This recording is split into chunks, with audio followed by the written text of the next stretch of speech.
Hello दोस्तों, मैं शमी मनोहर आप लोगों का वेलकम करता हूं आज की इस वीडियो में। आइए शुरू करते हैं आज का ये वीडियो। सबसे पहले एक्सेल को ओपन कर लेते हैं। तो ये एक्सेल यहाँ से हम ओपन कर लेते हैं। अब यहाँ पे आज का जो हम लोग फंक्शन सीखेंगे, फंक्शन का नाम है डीबी। डीबी फंक्शन के बारे में हम लोग जानेंगे। आप अगर मेरे चैनल पे नए हैं प्लीज सब्सक्राइब कर ले, हो सके तो लाइक एंड शेयर भी करें। डीबी फंक्शन के जरिए से हम लोग इस तरीके से MS एक्सेल आपके सामने ओपन हो गया। तो आज का हम लोग फंक्शन सीखेंगे डीबी फंक्शन।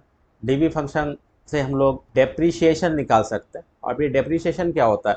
जब भी कोई एसेट आपके पास होता है तो एसेट का वैल्यू क्या होता है कि साल दर साल क्या होता है, उसका वैल्यू कम होते जाता है। तो ये जो वैल्यू कम होता है, इस वैल्यू कितना किस साल में कम हो रहा है, उसको अगर आप निकालना चाहें तो ये डीबी फंक्शन आपको वो वैल्यू निकाल के देता है। फॉर एग्जाम्पल, अगर कोई आपके पास एक एसेट है, इसका वैल्यू है 2 लाख रुपया। अब उसको आप 5 साल बाद बेचेंगे तो उसका वैल्यू तो 2 लाख रुपया रहेगा नहीं, उसका वैल्यू हो जाएगा 20,000 रुपया या उससे कम। तो आपका जो यहाँ बीच में 2 लाख का एसेट 20,000 में बिक रहा है, तो बीच में जो 1,80,000 रुपया आपका यहाँ पे एक्सपेंस हुआ, तो इस ऐप से एक्सपेंस को हम लोग क्या ईयरली अगर निकालते हैं तो ये डिप्रिशिएशन कहलाता है। तो डिप्रिशिएशन एक तरह का एक्सपेंस है। तो इस एक्सपेंस को निकालने के लिए हम लोग डीबी फार्मूला का यूज करते हैं। तो आइए डीबी में आ जाते हैं। तो ये डीबी निकालने के लिए हम यहाँ पे एक एग्जांपल के लिए लिखते हैं।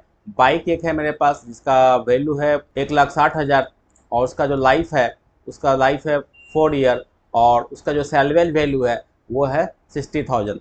यानी 1,60,000 का बाइक है, 4 साल हम लोग बाद उसको 4 साल उसका लाइफ है, उसके बाद हम लोग बेचेंगे तो उसका वैल्यू आएगा 60,000 रुपया। अब 4 साल में किस ईयर में कितना वैल्यू क्या होगा, डेप्रीशिएशन निकलेगा, कितना कॉस्ट किस साल में कम होगा, तो ये हम लोग निकालना चाहते हैं। यहाँ पे फॉर्मूला टाइप करेंगे equal to DB bracket open. अब यहाँ आपको पूछ रहा है कॉस्ट, कॉस्ट पर क्लिक करना है। तो ये कॉस्ट हम लोगों का ये आ रहा है, कॉस्ट पर क्लिक कर दिए, उसके बाद कॉमा देंगे। अब यहाँ पे कॉस्ट को, जैसे कॉस्ट का I1 सेल आया तो इसको हम लोग क्या करेंगे, सेल को लॉक करेंगे। तो उसके लिए आप कीबोर्ड से F4 बटन प्रेस करेंगे तो इस तरह से आई के आगे और पीछे डॉलर का साइन ऐड हो जाएगा। तो उसके बाद कॉमा देंगे। कॉमा देने के बाद यहाँ पे बोल रहा है सेल्वेज, तो सेल्वेज में क्लिक करेंगे, ये सेल्वेज वैल्यू है। इसको भी हम लोग क्या करेंगे, F4 दबा के इसको लॉक कर देंगे। उसके बाद हम लोग यहाँ पे, उसके बाद पूछ रहा है लाइफ, तो लाइफ में हम लोग यहाँ पे 4 ईयर है, 4 ईयर पर क्लिक करते हैं।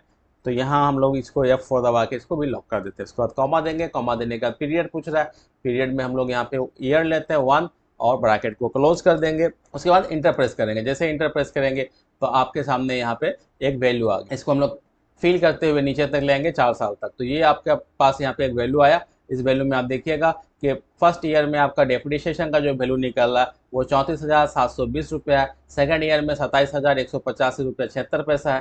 थर्ड ईयर में आपका 21,286 रुपया 45 पैसा है। और ये फोर्थ ईयर में 16,667 रुपया 29 पैसा। अगर इन सबको एक साथ टोटल करेंगे, जोड़ेंगे, सम करेंगे तो ये वैल्यू आपका क्या होना चाहिए, इसके बराबर होना चाहिए। इसको ऐड करके, ये 16,000 को ऐड करके, तो देखते हैं यहाँ पे कितना आ रहा है। तो हम लोग यहाँ पे सम कर लेते हैं इसको। जैसे सम करते हैं ये हम लोग के पास आ रहा है कितना, 99,859.50। तो ये लगभग 1 लाख रुपया यहाँ आ रहा है। और यहाँ पे आपका सेलवेज जो बेचने के बाद दाम आपको मिल रहा है वो मिल रहा है आपको कितना, 60,000। तो दोनों मिला के आपका ये वैल्यू आ रहा है जिसका टोटल था 1,60,000। तो ये अलग अलग ईयर में आपको क्या कर दिया है, डेप्रिसिएशन को निकाल दिया कि फर्स्ट ईयर में इतना लगेगा, सेकंड ईयर में इतना लगेगा और थर्ड ईयर में इतना लगेगा और फोर्थ ईयर में आपका डेप्रिसिएशन इतना निकलेगा। तो ये डीबी फंक्शन से इस तरह से डिप्रिसिएशन निकाला जाता है। उम्मीद है ये वीडियो आप लोगों को पसंद आया होगा। मेरे चैनल को प्लीज़ सब्सक्राइब करें, लाइक करें, शेयर करें। मिलते हैं नेक्स्ट वीडियो में।